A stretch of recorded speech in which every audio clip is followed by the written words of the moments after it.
Well, we're back.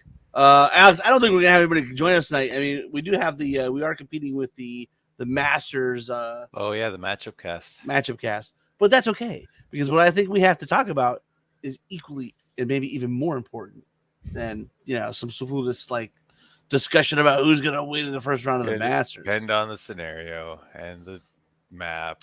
Yeah. Bunch of nice guys. Well, let me ask you this: what are your thoughts on matchup casts? I don't like them. I think I have way more. I don't have enough time in the day to waste my time watching a matchup cast. I think when they started, I don't know if that's when they started, but like maybe 3 or 4 years ago, I think there's a lot of fun. I think they started with the matchup cast for the Masters, and it's always fun to kind of theorize and theory hammer out different matchups. But I think when they start to get into the 3 or 4 hour realm, when you guys span multiple shows, yeah, I it's think like it gets tedious a little, like even if you know everybody. And I think now all the lists get published ahead of time, and everyone kind of knows what everyone's playing. It's not as like, oh, let's figure out initially I think a lot of the matchup casts like were a way to see the lists and see who was playing, right? Yeah. So I think if you can get it done in under 2 hours, it's not terrible. But I think when they get beyond that, it's just too long. I mean, I think it's from an entertainment standpoint. I get why people enjoy it, right? Yeah. For me though, like, number one, there's always drops, and so the moment you announce matchups, you shafted yourself. The other thing that's happened to not the Masters but other events in the past is we've had a matchup show, person drops, someone fills that void, for that to play that player, but they have the luxury of knowing what that person's bringing. Mm-hmm. So I remember a very high ranking, a very, very good Southeast player showed up to an event where basically a player had completely built a list just to beat him. Oh, like had no way to win the tournament, but he was going to and he did. He didn't beat him, but he brought him to a draw.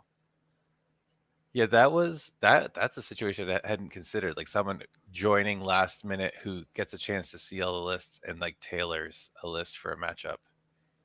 Well, that's filthy. Yeah, so I mean, I probably was, and then like at some point, I'm busy. At this point, like as they grow in length, and and I guess too part of it is like I enjoy it's fun, it's frivolity, right? Like it's hanging out with your friends and talking shit.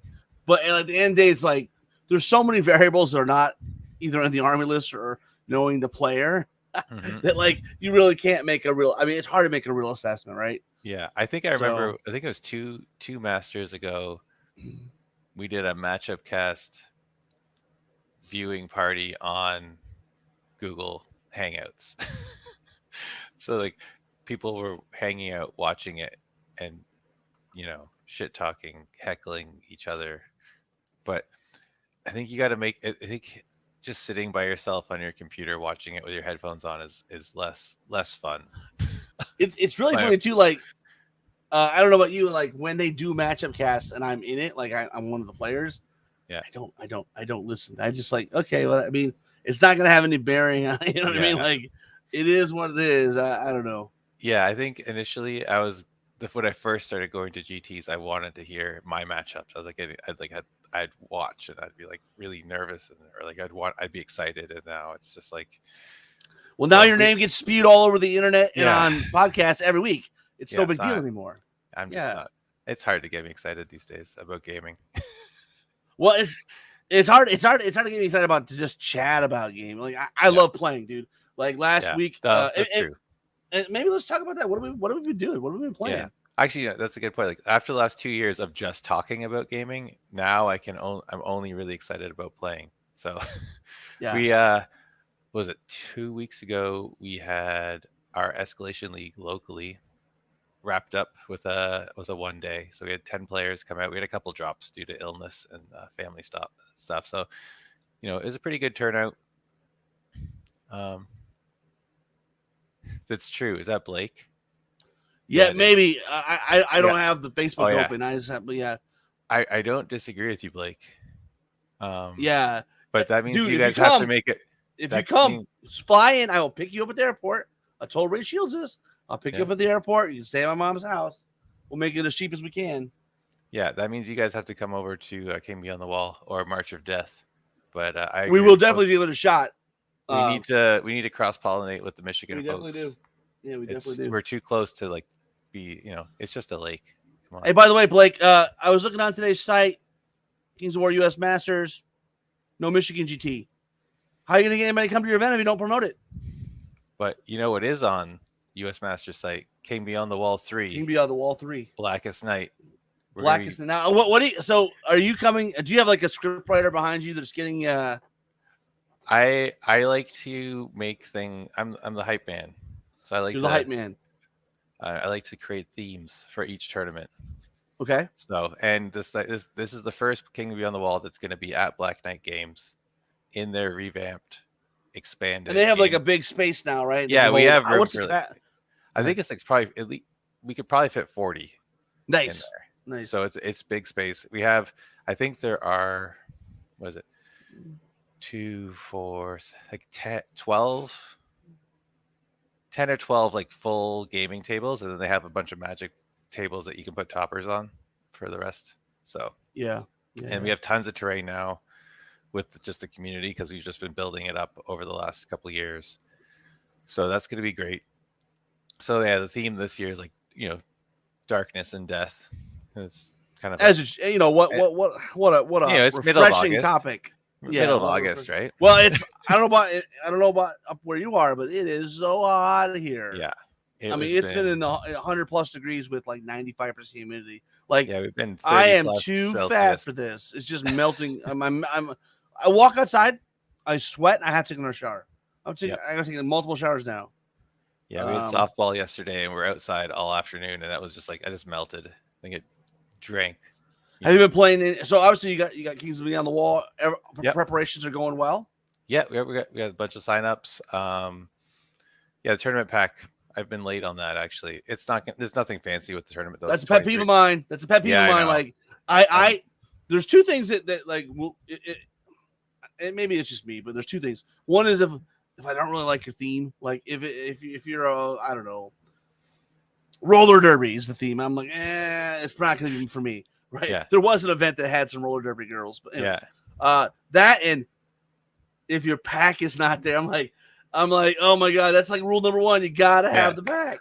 Yeah, it's my bad. It's not gonna be that different. It's just 2,300, pretty straightforward. Same pack as we've used previous year. Although the painting is gonna be a little more, the painting scoring is gonna be a little more bucketed as opposed to check boxes. We're just trying to keep it a little more. Keep the objectivity of the checkbox system, but make it a bit more accessible and a little less. Are you less specific? Are you increasing the number of lines, or are you getting more points per line to allow for more? You can get a 1 or a 2 or a 0 on that line. It's kind of just going to be like tiers. So like up to like one game's worth of points.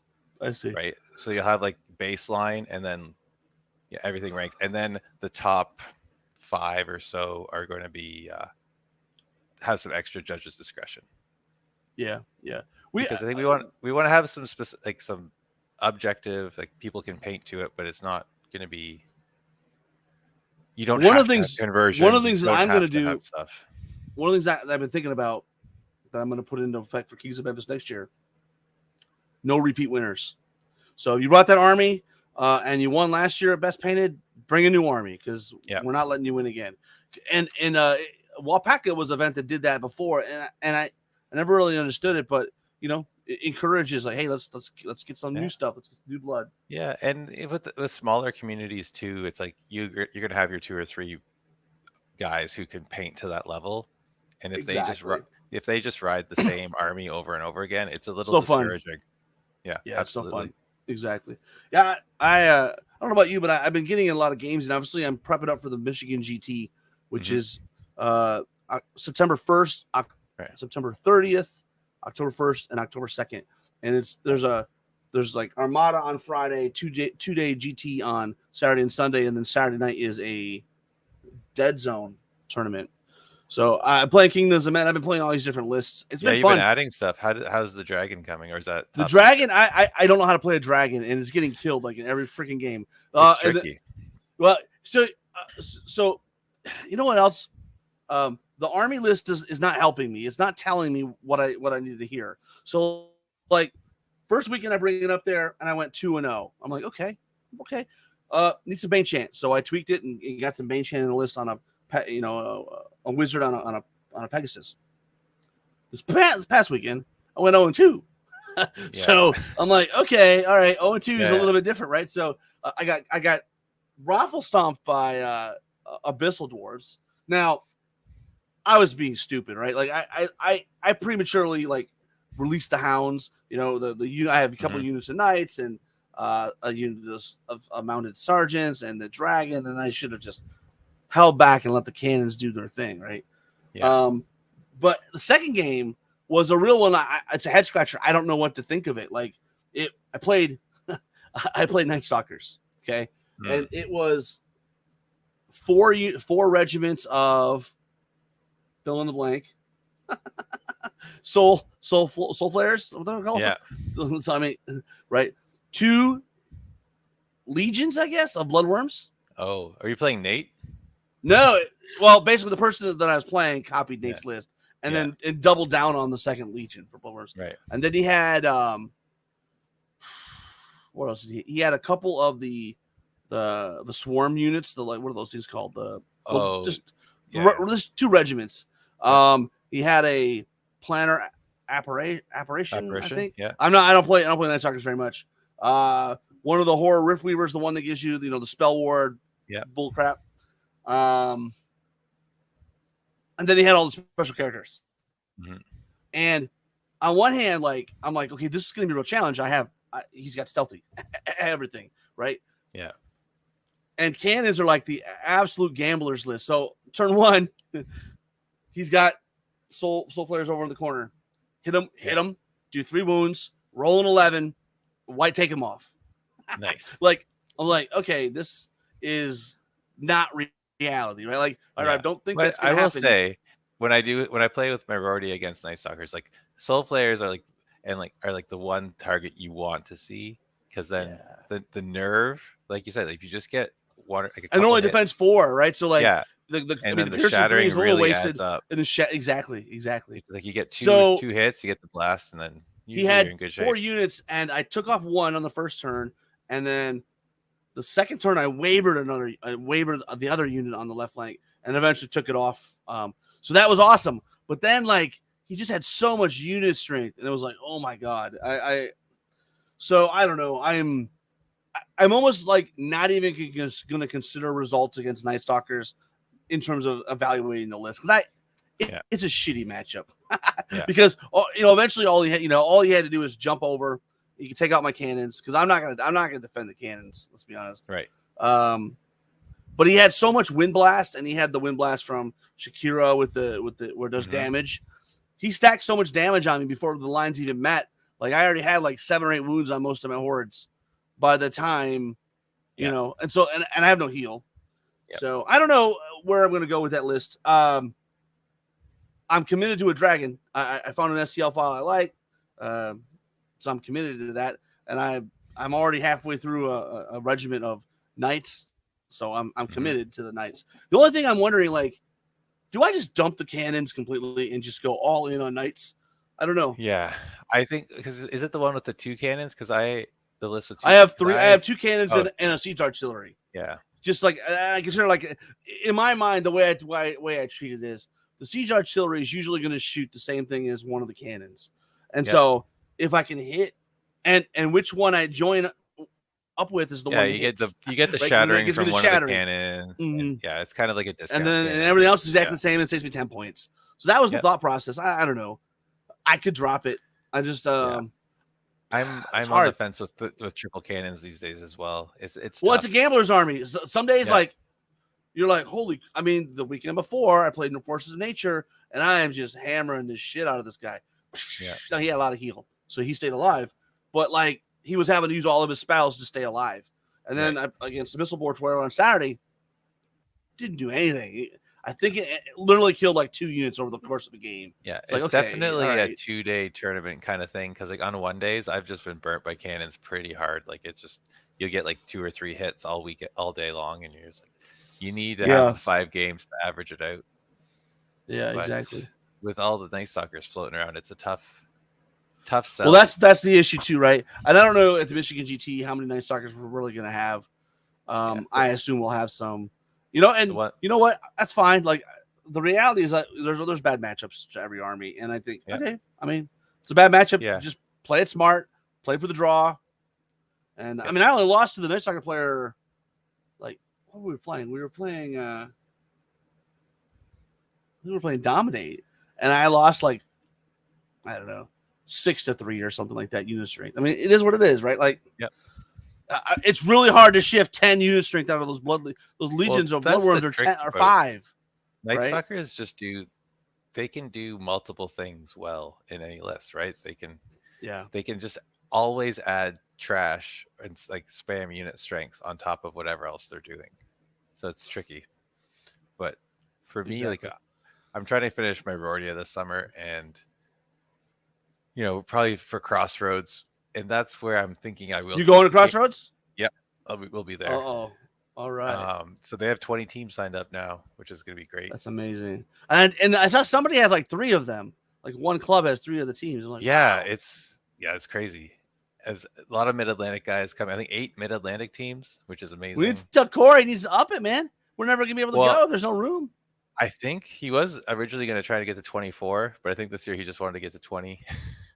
And then, right. But yeah, I think with the matchup, the way matchups work, I mean, triple cannons is less of a gamble because you can kind of maybe avoid. You can direct. I'm not playing the Night Stalkers, or I'm not playing the guy with the stealthy. Well, I'm the captain of my team, so I get to pick the matchup. So yeah, it's interesting because one of the things that we didn't really talk about in Michigan GT, you get this free chariot. And it has the potential to give you spell ward and or stealthy. So, that's another thing that maybe I don't need as many cannons as I think. Just here's the thing about cannons: it's more about the bark than the bite, right? Like people just it punks people out. They're like, "Oh my god, you got cannons!" And then the fact that I've got the master tactician rule with the captain. So at the end, I'm like, oh, you wanted to hide your dragon over here? Well, I'm going to move these 2 cannons right there, and we're going to blast you out the water. Well, that's the thing. It's like if you put them early, you can dictate deployment, or you can just leave them as a threat, so then they don't know where it's going to happen, and it messes with people. And I've had games where they've done almost nothing, but they've forced mounted sons to hide behind a where they didn't want to for 2 turns. Exactly. Stuff like that. So I don't know. I'm gonna have a dragon and 2 sets of knights.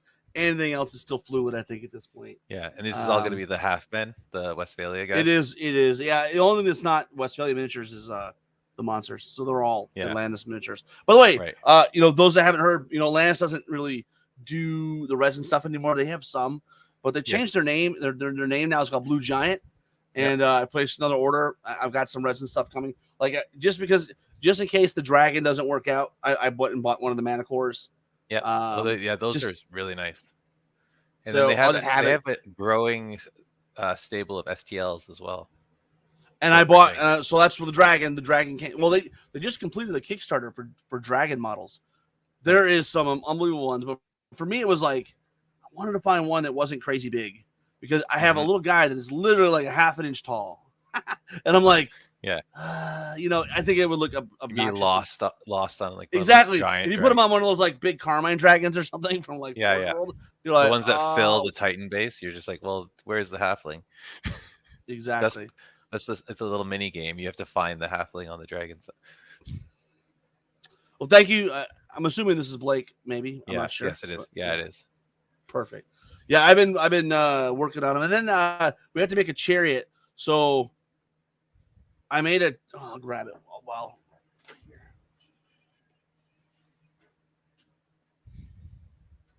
So my thought process was, hey, I need a chariot. So I don't know what's going to pull it yet. Atlantis does make some like beast of burden, but let's see. So this is. But what I decided to do this. there's no way I'm ever really going to take a chariot in a Kingdoms of Men list. Okay. Right. Not going to happen. So what I've done is I'm going to base this on a chariot base. And I've made a 30 millimeter filler. So this will become, believe it or not, a regiment of gunners. So this, I forget what the technical term is, but they're basically wagons, battle wagons. Those are the Hussite battle wagons. Right. So I basically made it, and I drilled out the holes. And so basically I've got it all lined up. So I'm going to have like 8 guys shooting out the thing. And then I'll probably have some more guys because eight's not a regiment. So I'll have a few more. Well, it would be if it was Jeremy. But for me, I'm going to have like 15. So, but yeah. So I think that's what I want to do. Just to but I still don't know what I'm going to, not sure what's going to pull it yet. Yeah. I was talking with some of my clubmates about the Hussite war wagons as maybe like doing as villain archers because they have the phalanx rule. Because that'd be amazing. They'd be in the carts. I wish, I actually looked, there are some available like model kits and stuff, but I just, the problem is they're all, 28 millimeter human sized.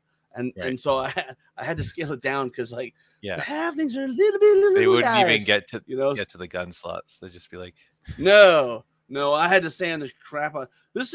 Believe it or not, this is a little bit of foam Sintra, which is like that black PVC material with some plastic tubing, but then the rest with a few, coffee stirs, right? Of course. Yeah. But then the rest, the wood on the outside is actually Goblin Town.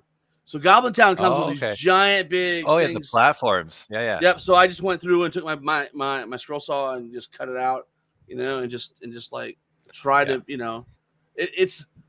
looks a little bit more rickety than I would have hoped. Yeah. So I don't know yet. I might chuck it and start over. I'm not sure yet. Yeah, the Goblin Town terrain set is pretty impressive. It's amazing, dude. I've done so much with it, Yeah. I've done. I mean, you can make bridges. I mean, I built a table. The water table that I have is got a big like raft thing. It's a dock.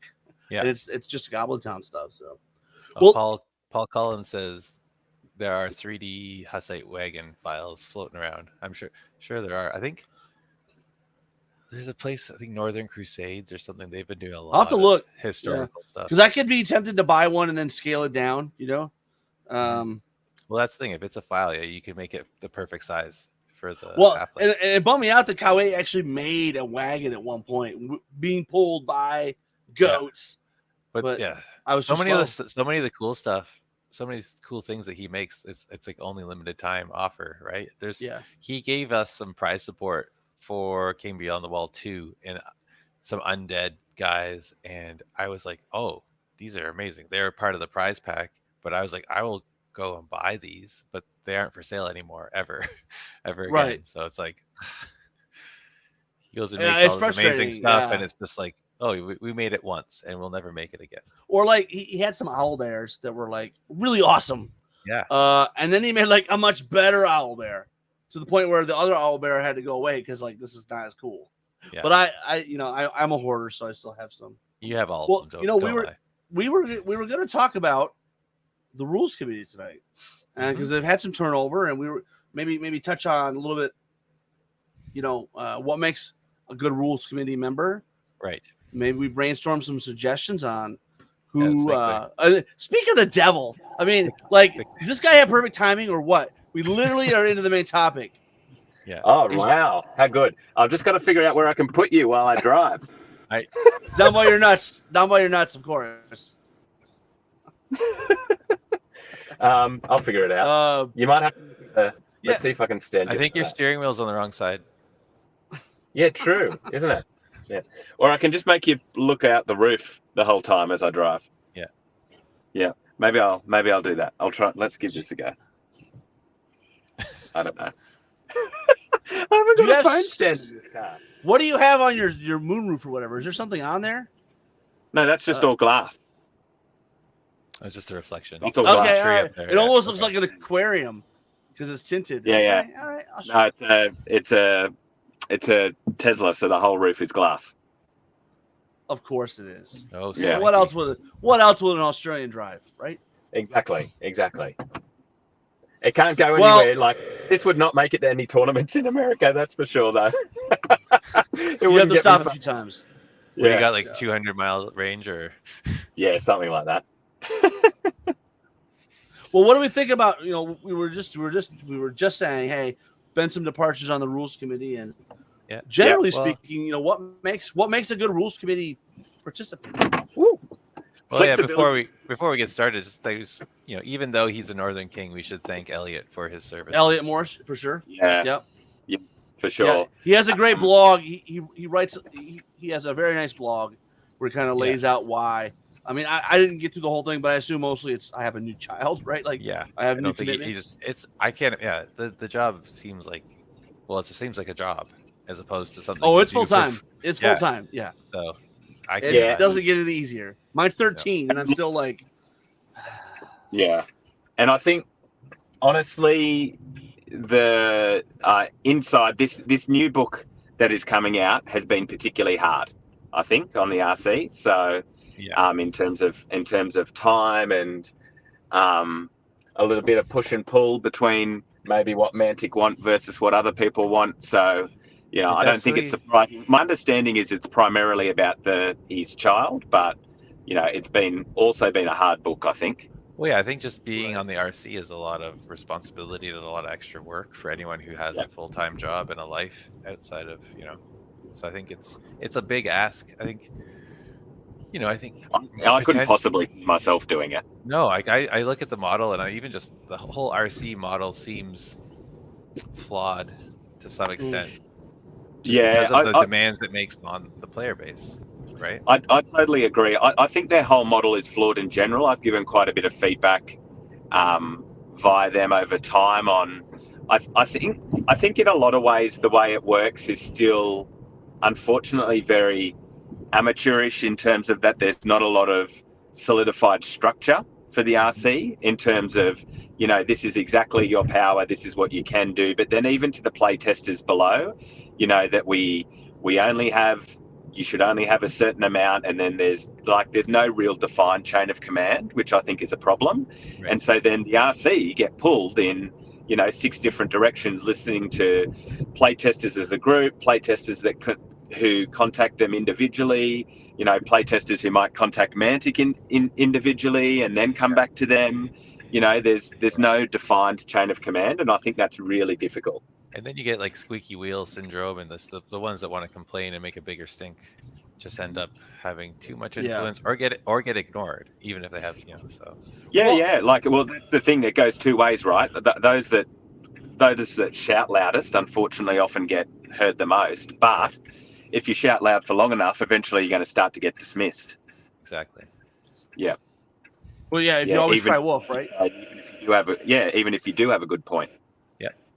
Yeah. It's a tough job. It is a tough job, and thanks to Elliot and all the other guys. But it's really interesting. So you said we were about to talk about what makes a good RC. Is that right? Mm-hmm. That's right. Well, yeah. I mean, I'll kick it off. I mean, obviously, you need someone that's dedicated, that wants to put in the time, right? I mean, it's a lot of work for no pay, or very few perks. Let's say that. So, I think you have to be. You can't be a homer. Like, you can't have like a pet army or a pet meta, or you shouldn't. Yeah. Right. Well, that's and that's one of the problems that can happen. Right? Yeah, you get groupthink. Like, if all of them are from the same spot, from the same scene, you get like they all think exactly the same, and there's no innovation. Yeah. So and I think with your army, there is inherently there's bias, right? If you're connected to a specific army, and so I think it's about being. I think ideally you'd have people that are capable of being insightful about their own bias.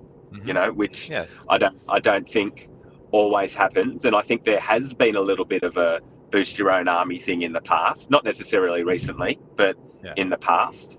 So I think you've really got to have people that are deep thinkers. And I'm not always sure that it's beneficial that primarily in the past, if you discount Chris and Jason, who have obviously been there a long time and aren't necessarily tournament players. But the in and out RC since then have all been very heavily tournament and competitive focused, and I don't know if that always brings us the best rule set either, whether they do get enough input on flavor. Yeah, I mean, if they're really more concerned about balance over everything else, then certainly there is the potential, right? And I think even just with that, like, I don't know that you don't want it to be too large because then it gets unwieldy, but you also don't want it to be just a small number of people because then those biases don't have a chance to be balanced out, right? Or like those perspectives, like a tournament like focused player or a fluff focused player. Like you want to have both, and you want to have the balance and the flavor commingled, but you might need more people. Yeah, I think yeah, too. I mean, I think yeah, you go, Rob. No, I was just gonna say, recently I think they've been trying to do a good job of making sure they rotate different scenes into it so that it's not all UK, it's not America, it's not, trying to get different voices and different heralds from the various metas to show that, because we all play it a little differently, right? Yeah, and I feel like some people may feel like it's like a bit of a Australia, UK, Texas, triumvirate in control of things a little and bit I think too that's much. Reasonable. Yeah, and I just feel like that needs to stop. I think in the way that we choose, or Mantic chooses RC. Where's the Canadians? I guess you guys don't matter. We're just absorbed into the northern US. We already settled this discussion last week. Yeah, exactly. This is what happened last week. You don't need Canadians don't need their own team. No. So yeah, I think that's that's not an unreasonable thing that people would suggest that, because that's honestly that is the way it feels sometimes. I almost think they'd be better off with a structure of you have your 5 RC. I think part of the problem sometimes is the amount of lead time that Mantic give. Sorry. So, it's like, well, this is what we've decided we want for 6 months' time, which isn't actually a long time to play test when you've got 27 armies or whatever it is. Yeah. I almost think you need the RC as decision makers, and then you might need 10 to 20 people capped for play testers. They're each given a specific role in groups of 2 or 3, but they feed back only up to RC, not to the biggest group, because often in a bigger group, it just turns into, I don't agree with that, Yeah, so either everyone just starts agreeing with it, or everyone just forms camps and disagrees with that. Yeah, so I almost think there'd be a bit of you're going to test this and then feed back to the actual RC, and then the RC will vote on what you found. Yeah, and the yearly updates I think are great in a lot of ways for the community, but then it also is a tough design cycle for every year. Especially if you're going to be taking competitive results into effect, or it's just. Well, yeah, that's a good point in terms of to be fair to Mantic, they can't always give a long lead time because you've got to see how the last changes play out before you can, talk about what else is needed. Yeah, exactly. I mean, obviously you can start with what you chose to leave out from the book because the book wasn't big enough to have it, but still. Yeah, it's only right now that we're seeing, everyone thought it, but it's only really right now that we're seeing that probably ogres are a problem, right? Well, the hobby has that the natural friction of it takes time to build and paint an army, right? Yeah. So it doesn't happen overnight, and it takes and tournaments are only every month in most regions, right? So it takes time for those competitive results to trickle in. It's Twilight Kin weren't a problem because it was just one tournament, but then it was 2 tournaments, and then it was 3 tournaments, right? Yeah, exactly. It takes time. Yeah, so I don't know. And honestly, it's just a thankless task. It's just particularly for the RC, because all you ever see is it's not until they resign that you get the thank you comments, right? It's always about this isn't, and I think that. Why aren't you answering my post? Why are you not answering my post and my questions? Only RC respond to this. Yeah, exactly. And then you see everyone ignore that anyway. And Absolutely. Well, the RC walks away with and stays away from posts like that because like there's no point in engaging in those because no. we just saw it. There's been a move towards that because in the past, unfortunately, conflicting answers do get given. Mm-hmm. So, but there probably needs to be better communication of that's actually what we're going to do when we're going to answer the questions online anymore. I feel like just going forward, the RC should have an RC Facebook account, and then an anonymous, just all the RC, and then that is what provides answers after in a timely fashion to inquiries and discussions, just so that there's some just acknowledgement that this is an issue, even if it's just like we're looking into it. Yep. Well, I don't agree with that. Matt, you said something earlier though. It'd be interesting to see if we did have someone that wasn't maybe so tournament focused.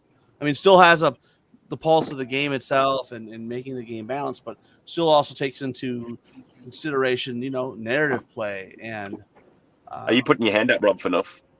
No, not at all. I'll be the last person to want to do that. Well, let me turn it over to you, Matt. Who would you recommend? Look, I'd probably have to recommend an enemy because that's the kind of job you'd want to give it to, right? I thought you liked Alex. Oh, yeah. Look, if we gave it to Alex, honestly, what would we get? We'd get Clash of Kings. This year would be the release of Clash of Kings 2018. If you want new rules in 2034. Although it would be the best goblin army ever. No one would ever play them ever again. It's amazing. I don't know. Do you guys have a short list of like who we would consider? Because I do think you do end up with a lot of bias, and I don't know. I certainly don't think. I know there's a couple of people that would put their hand up. I think from Australia. Let me ask you guys this question. When you have part of that rules committee and playtesters, a lot of them from the same area, does that give an area like an advantage over other regions when they go to an event like the US Masters? Absolutely. Every year Clash of Kings is released early to, people that are in the know and who know the people. And that definitely has an effect early in the season. Well, and I think the main reason for that is because that those RC will tend to have playtesters in their own region. Mm-hmm. So, and it is part of playtesting that usually we are given a PDF, when it's been finalized. Right. To have a look at, partly for proofreading and partly as a, here's a thank you. Yeah. So I do think that creates a bias. I mean, in Australia, it's interesting. We are reasonably spread out amongst the states, the play testers. So there's not a. I wouldn't say that's as much of a thing here, but I know certainly in the States it's a thing, or in North America. The states and provinces. Yeah, exactly.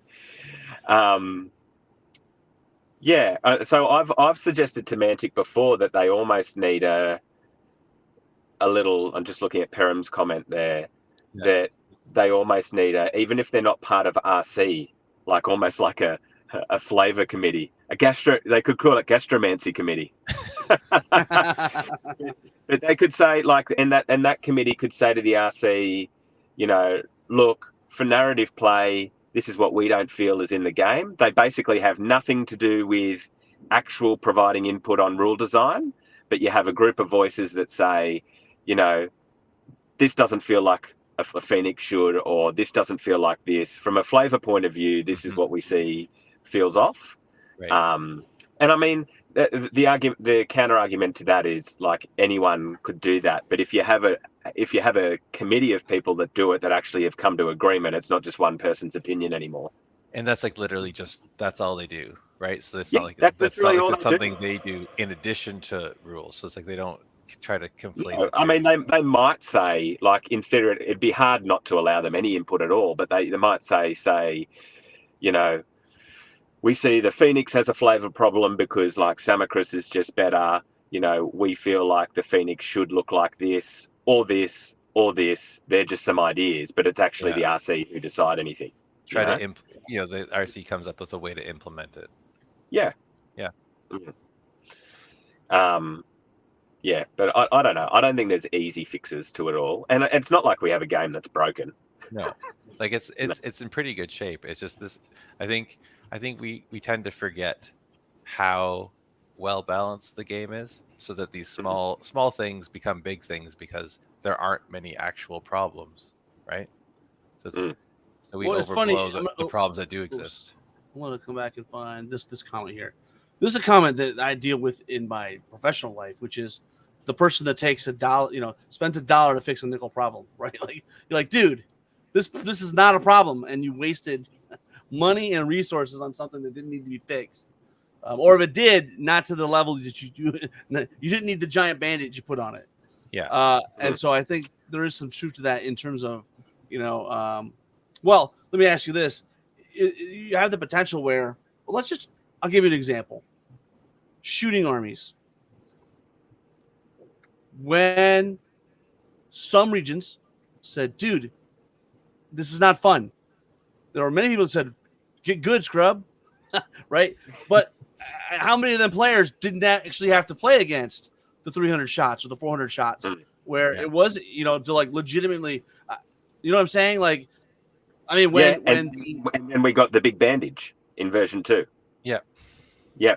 Which they've been trying to undo in every cookbook since to bring shooting back a little bit. But then it's like in dribs and drabs. Version 3, sorry. Yeah. And then it's like, but then it disproportionately helps certain things, so that you get shooting as a problem in a different way. So now you have, you end up with the Glade Stalker issue.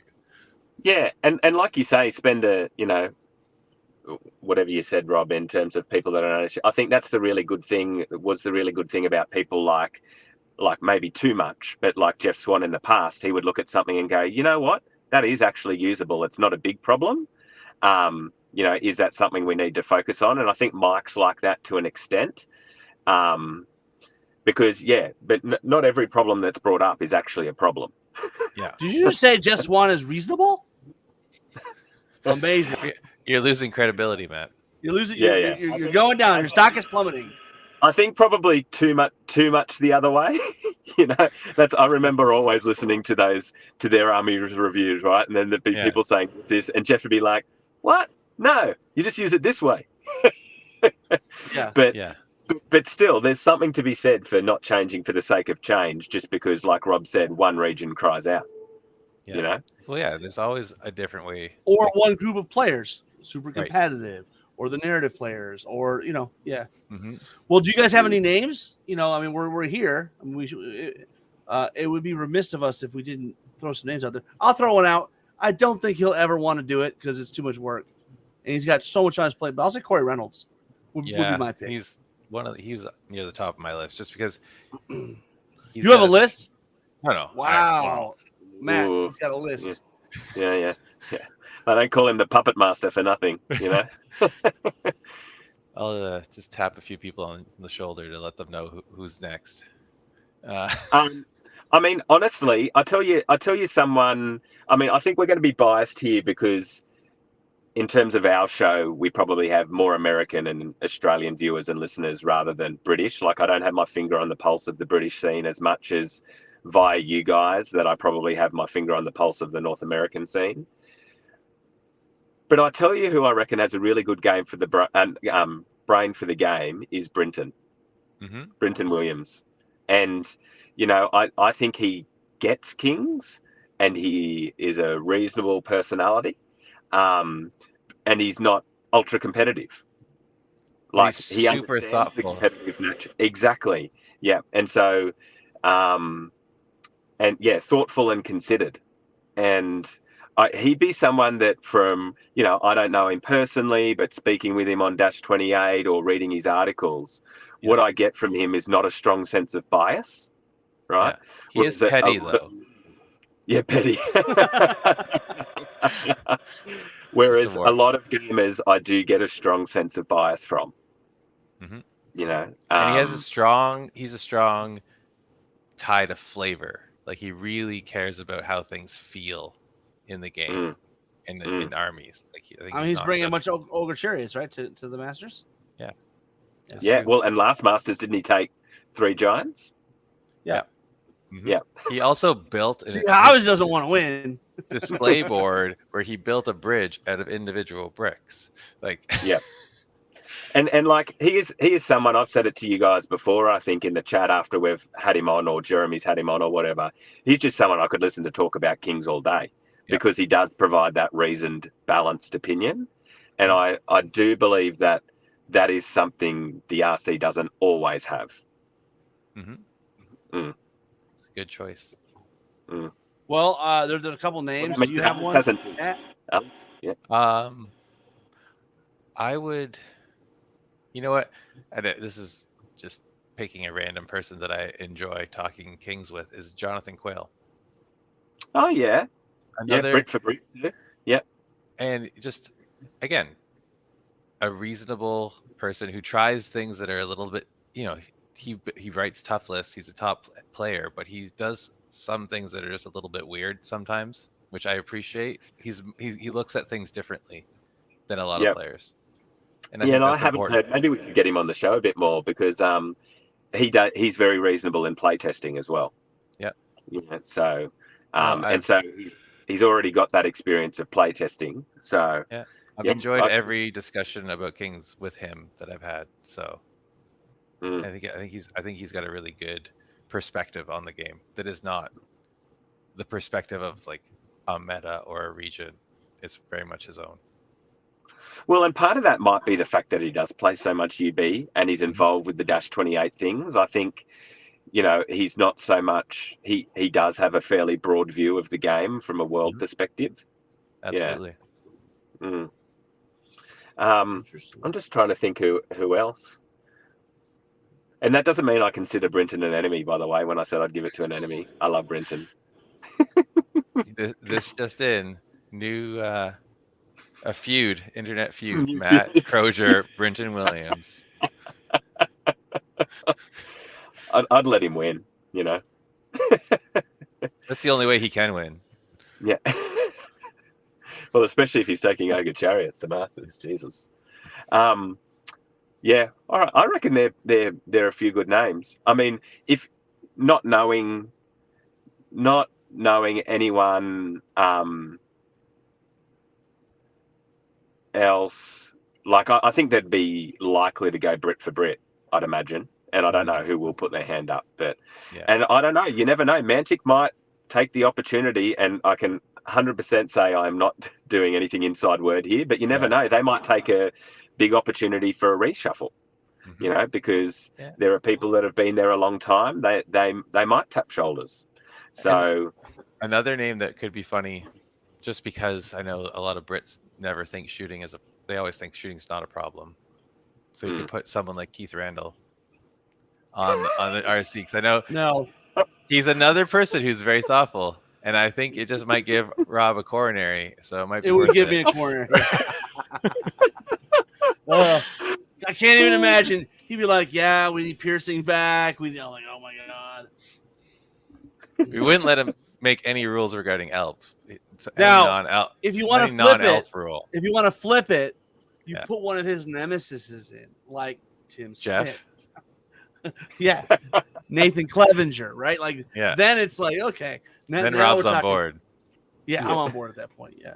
Honestly, like, I really think it needs to be underrepresented areas. I think, Southeast has always been vocal. Shooting. Texas. Yeah. I'm tired of hearing it from Texas. And same thing with the Midwest, right? They're very, very, very like, I'd be surprised if it was an American. I think with the couple gone, I think we'll see probably only one replaced. I think they'll stay with the smaller number for a while, is my feeling. And I'd imagine we'll get someone British. Because who's that leave? That's got Jason's from the US, isn't he? Matt Jason James. Mormon, from Ohio. And Chris and Matt James are UK. Yeah. Mike's. Oh no, so Australian. they could do. Yeah, Mike's Australian, so they could do someone from the US. Yeah. Yeah, because right now the only US guy is Jason, right? Yep. Oh, Matt, we lost Matt. We lost. Yeah, He's back. He's Someone back. tried to call me. Do they Yeah, not know dare how you. busy you are from 7 to 8 on Monday no. nights?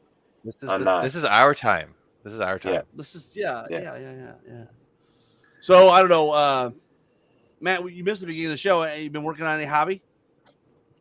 Yeah, I'm putting together a regiment of wild lancers, which I did have done. Your child labor. You're having No, them assembled? I'm currently planning it. The child labour assembled, but I have personally been assembling a lawnmower, or whatever they call it, the halflings. Mr. Yeah. What is that called? And the aeronauts suck. They are so bad. Oh. They because the 4 bits of rope that collect the balloon to the under thing, they're all separate. Yep. So then you've got to decide, well, do I stick it to the balloon first? Do I stick it to the thing first? And then how do I make that happen? It's not the 2 halves of the balloon is going to need a bit of green stuff. Like put together, when they're put together, they'll be great, but they're not fun. I will say I've been assembling and priming orcs, actually. So for the countercharge challenge, and it's sometimes Mantic kits are a little odd. Well, and also even with the resin.